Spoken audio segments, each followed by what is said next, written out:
Hi, this is Amanda from Berroco's Knit Bits, and today I'll be demonstrating a way to make pom-poms using a pom-pom maker like this one.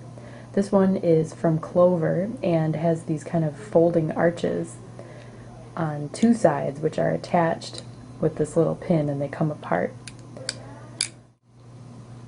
Okay, so I'm ready to get started making a new pom-pom, and the first step is to start wrapping yarn around each pair of these arches. So I'm going to get my yarn, kind of hold it down, start wrapping it, and then once it's kind of secured itself, then I don't have to hold on to the end anymore. And what you want to do is just keep wrapping until this whole arch is pretty much full. And you want to try to wrap kind of tightly if you can, so that you can make a fuller, more solid pom-pom. If it's a little too loose and the yarns aren't really packed in there, they have a tendency to start falling out after a while. So do your best to really wind in as much yarn as you can. Okay, so I just finished wrapping this pair of arches, and I've gotten it so full of yarn that now when I push it to close it back up, I have to push pretty hard because there's a little bit of resistance from all that yarn, and it's really packed in there.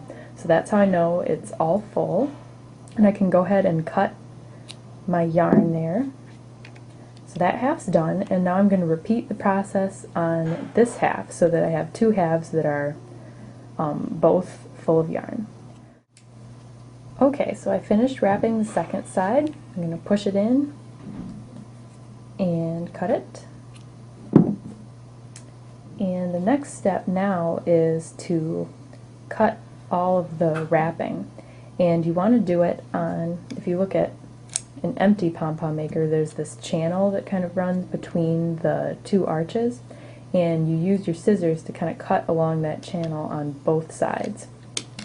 So here's my full pom-pom maker, and you can kind of see in between here is where that line's going to be. And this is where it really helps to have some kind of sharp scissors, because it's a little tricky to get through to all these different strands. So it'll take you a little while to cut through everything. Okay, so I just finished cutting those two sides, and now I'm ready to tie the pom-pom off. For this particular pom-pom, I'm going to use a piece of Comfort DK as my tying off yarn. This is something nice and strong. It's not going to snap when I pull hard on it, and I think the color goes pretty well with the colors in my pom-pom. So what you want to do is put the yarn through that same channel that you have been cutting along and get it together on one side and knot it, and then pull it as hard or as tightly as you can. And then I like to tie it a second time back on the opposite side just for extra security. There you go. Pull as tightly as you can, and then knot it maybe one more time just in case.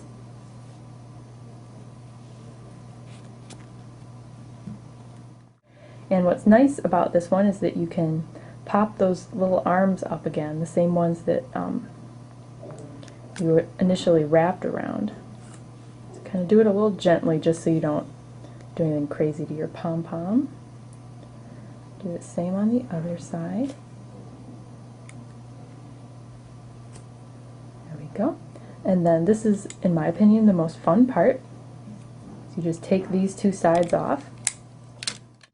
So to make it look perfectly round and nice like this one, you can use your scissors again and just kind of trim down the longest little hair or longest pieces of yarn on your pom-pom to give it kind of a more even look.